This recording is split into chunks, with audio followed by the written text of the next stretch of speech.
آماده ای؟ اما واسه 8 شب چون اومده نگاه کنم و همچه ریخته من اینجا کوه لباس داره که باید جمع کنم صبح تا من داشتش میخوش کنیم فقط اینجا هنوز داره میخوش کنیم لباس هنوز داره میخوش کنیم باید چیکار کنیم؟ باید توبیت رو کلی پشتی پر کنیم خب لباس ها که چند روز سفری هست بزن اینجا شد غذاوتون چند اینجا شد از تو بیتی باید دارم کنم از رو ببینیم با چه لباس میخوایم بریم سفر چون که اینجا خیلی سرده اینا خیلی گرمه اینجا صبح که میریم 8 درجه میشه تا 48 درجه چون جاش خیلی که جوراب گرمه که نمیخواش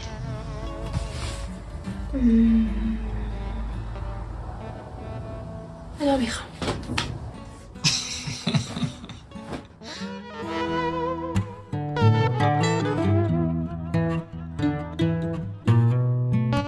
چند کیلو شد کلی پشتیم؟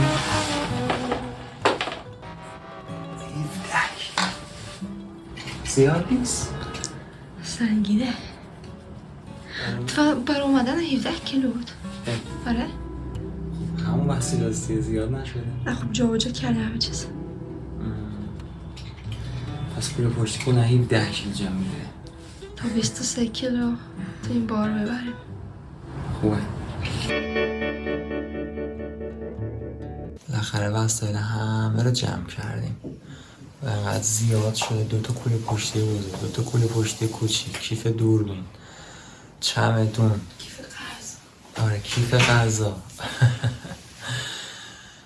و دیگه الان فقط آماده رفتنی بریم به سمت هندوستان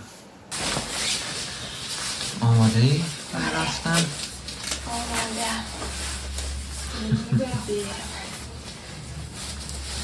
پنج صبح است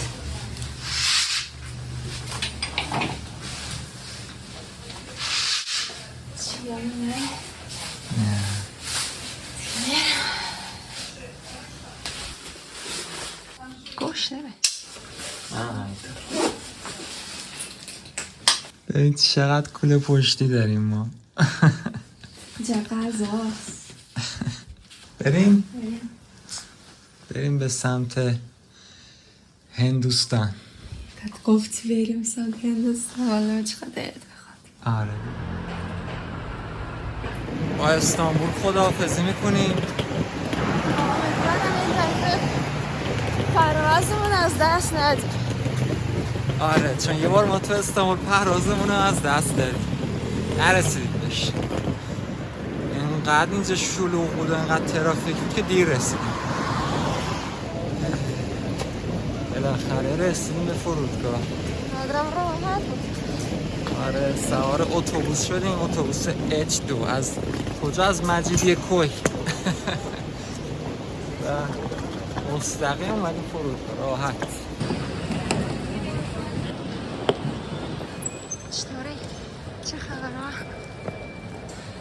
بیچاره شدیم اینجا اومدیم فرودگاه با خیال راحت از قبلم چکین کردیم گفتیم الان میریم چمدون و پول پشته میدیم و میریم سوار میشه میریم اومدیم اینجا گفت که شما داریم میری هند گفتیم آره خب پس کو ویزا گفتیم ویزا توی گوشی گفت نه باید حتما پرینت کنیم بعد دیگه هیچ رفتیم پرینت کنیم پرینتر نداشتم اونجا توی فرودگاه بسته بگو چی دیگه نیاز داشتیم آره بعد گفتم باید حتما بلیط برگشت داشته باشیم گفتم آخه ما می‌خوایم 1 سال بریم اینا خب ما از کجا می‌دونیم کی می‌خوایم برگردیم گفت که نه باید حتما بلیط برگشت داشته باشیم دیگه مجبور شدیم یه بلیط برگشت از هند به نپال خریدیم اما دیگه نپرسیدن آره اما دیگه اصلا بلیط هم نخواست یعنی ما خریدیم الان بلیطا و اونا دیگه ما و دیگه بلیط از ما نخواستن هیچی دیگه خلاصه خیلی سخت فکر کنم چند ساعت طول کشید 1 ساعت و نیم 1 ساعت و نیم طول کشیده همش این ور اونور می‌دویدیم آناستاسیا اینقدر استرس گرفته بود آره که بلیط خرید چیکارش کنیم دیگه مجبوریم بریم نپال آره صبحونه منو نخوردیم آره هنوز صبحونه هم نخوردیم.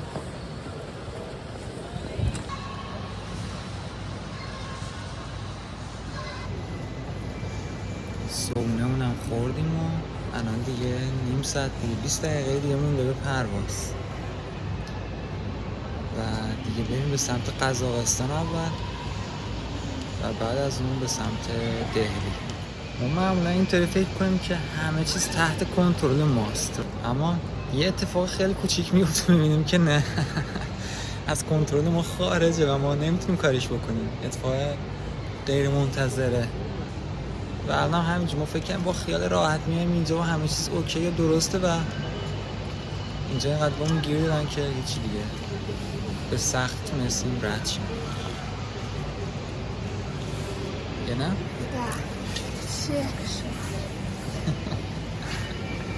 کشمر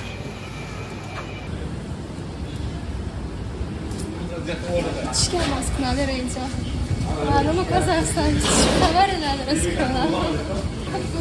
ترکیش ایرز هم گفتن باید ماسک میزنیم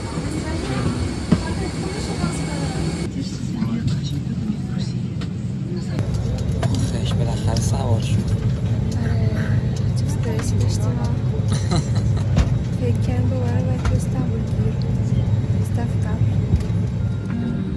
Не надувайте жилет внутри салона.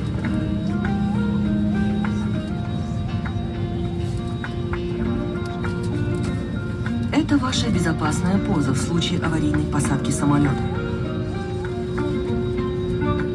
Курение и использование электронных сигарет на борту запрещено. Нарушение преследуется по закону.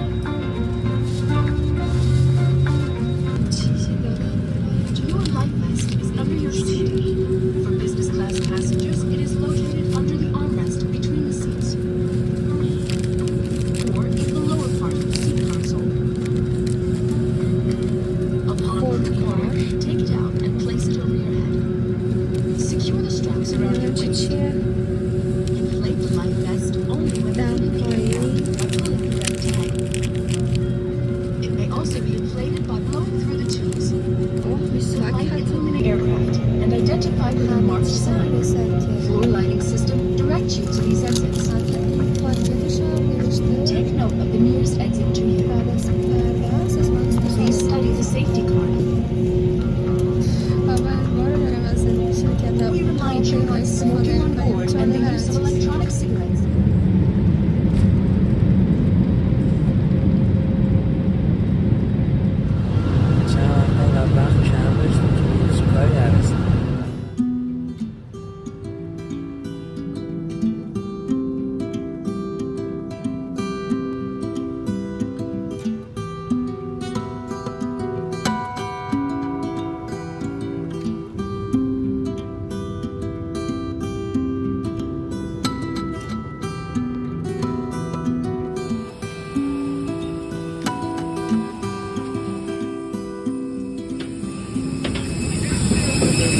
آناستاسیا وارد قزاقستان می شود.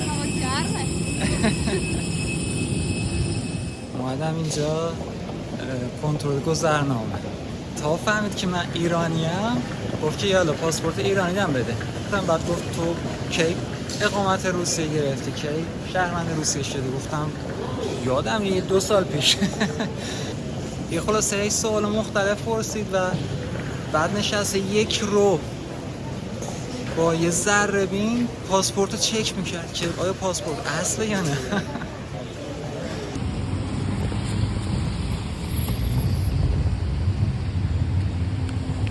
هوا خیلی خوبه اینجا، عالیه.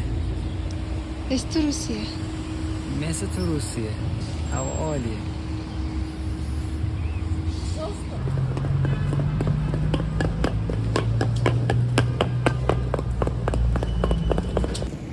حس روسیه میده اینجا، هم ساختموناش روسیه و هم آب و هواش.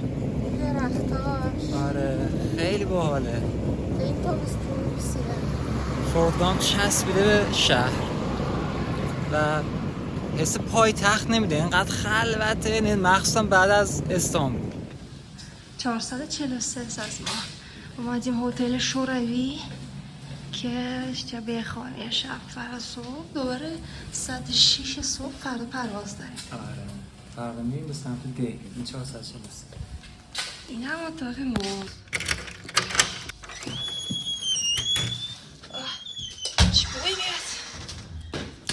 چی بوی؟ وای خدایا.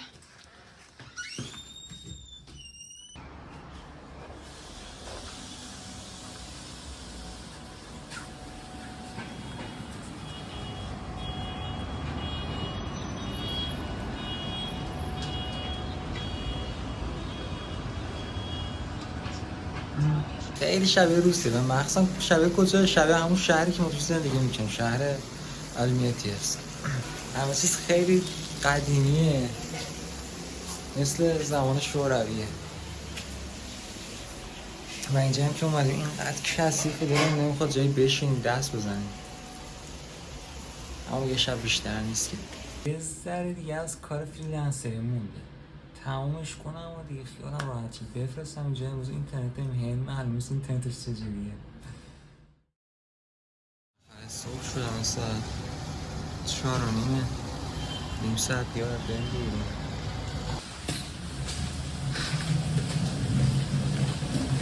تیفون ببین چقدر توریستیه. خیلی وقت از تیفون نزده بودم.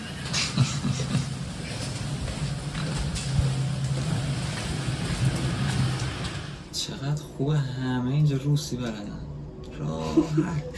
بچه هر جا بریم دنیا همه روسی بلدن. آره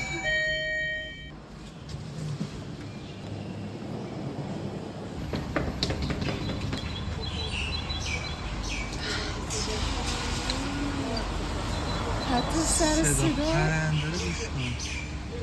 خیلی باحال اینجا. پولامون رو تبدیل به روپیه کردیم. آره اون طرف چه شکله؟ همه جا گاندیه. گاندی بریم. بریم. خیلی خوشحال داریم آره میریم. میریم 12 سال آرزو داشتم. ببینید چی بشه. اصلا نمیدونم هند چه شکلیه. فکر کنم اولین بار که داشتم میرفتم ایران با مجید ملاقات کردم همینطور خوشحال بودم. مثل انتظاری مهم و بزرگ داشتم. صفحه مره اینجا نشسته همین کار عجله ندارن. نه یه بزن برن اینجا. اکسن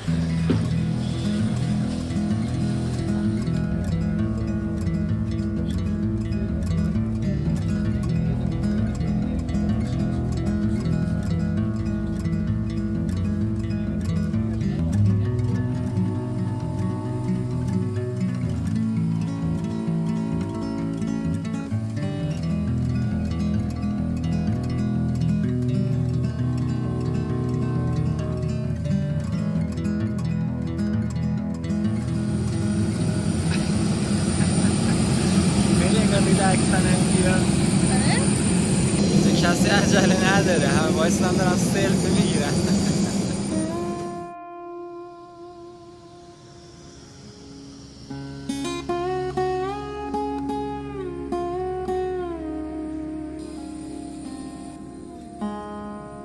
در طول این سالهایی که با آناستاسیا سفر میکردیم نتونستیم جایی رو پیدا کنیم که واقعا از ته دل دوست داشته باشیم. هیچ جایی رو مثل خونه خودمون نمیدونستیم و همیشه در قلبمون احساس میکردیم که در هند کسی یا چیزی منتظرمونه. احساس میکنیم سالهاست که قلبمون میخواستیم و بریم اونجا و اما بهش توجه نمیکردیم و الان که داریم میریم سمتش از ته دل شادیم. ما سفر میکنیم نه برای اینکه لذت ببریم یا تفریح کنیم. سفر میکنیم که خودمون رو بهتر بشناسیم. سفر میکنیم که با دنیا و خالقش بیشتر آشنا بشیم. و به نظرمون هند جاییه که میتونیم جواب سوالاتمون رو بگیریم. این که ما کی هستیم؟ از کجا اومدیم؟ بعد از مرگ به کجا میریم؟ خدا کیه؟ چه شکلیه؟ چه ویژگی‌هایی داره؟ ریشه رنج چیه؟ و چرا همه رنج میبرن؟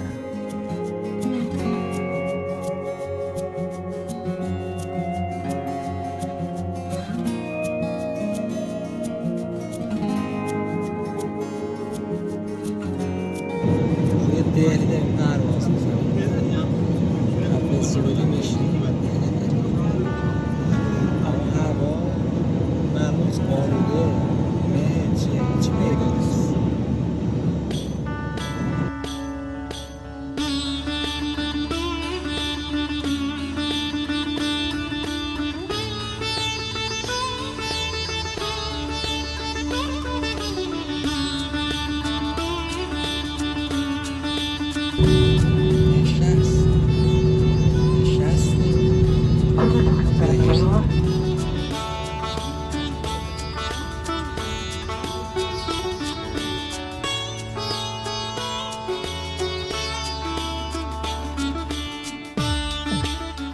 باورت میشه؟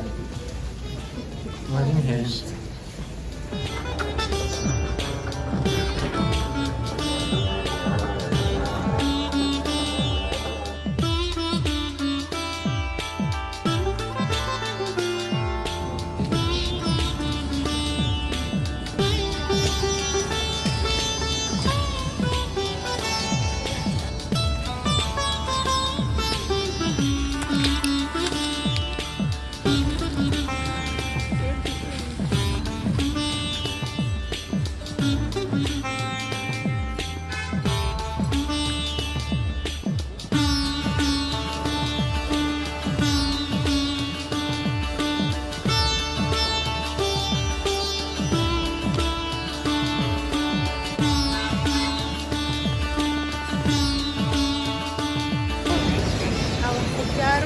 عالیه، عجب هواییه. قرار اینجا بپزیم. یه نفر اومده دنبالمون که اصلا ما خودمون نمی‌دونیم اصلا چی شد که اومد دنبالمون. یعنی نمیدونم واقعا. ما اصلا کسی نمی‌خواست بیاد دنبالمون، اومد. و الان داره ما رو میبره کجا؟ برینداون، شهر برینداون. چون نمیخوایم تو دهلی بمونیم. دهلی خیلی شلوغ خلوغ بزرگه، حال و حوصله‌اش نداریم و میریم برینداون.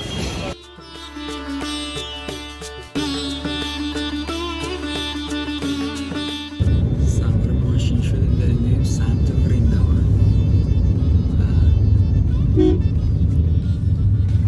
کلا می‌خواستیم با قطار بریم، اما بعد یکی از دوستامون گفت که یه نفر میشناسه اونجا که میتونه بیاد دنبالم.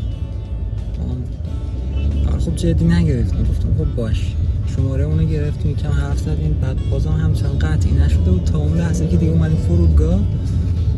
بعد اون طرف هم گفت که آره اومدیم دنبالتون. گفتیم کجا آخه کجا؟ هرچی گشتیم پیدا نکردیم. بعد خلاصه آدرس رفتیم اونجا. بعد یه نفر اینجا دست تکون گفت بیاین. رفتیم اونجا، عکس ما رو نشون داد و هیچی دیگه. سوار ماشین شدیم، هم داریم میریم به سمت شهر برینداون. پشت بعضی ماشینا نوشته بوق بزن. نمیدونم حالا انگار بوق زده همچین چیز بدی هم نیست براش. و مثلا همجوری الکی بوق میزنه. مثلا پشت چراغ قرمز بودیم، خب چراغ سبز شد در حد 1 ثانیه. هنوز که اون ماشین جلوی خوب راه نیافتاده بود، بوق میزنن که چرا نمیری.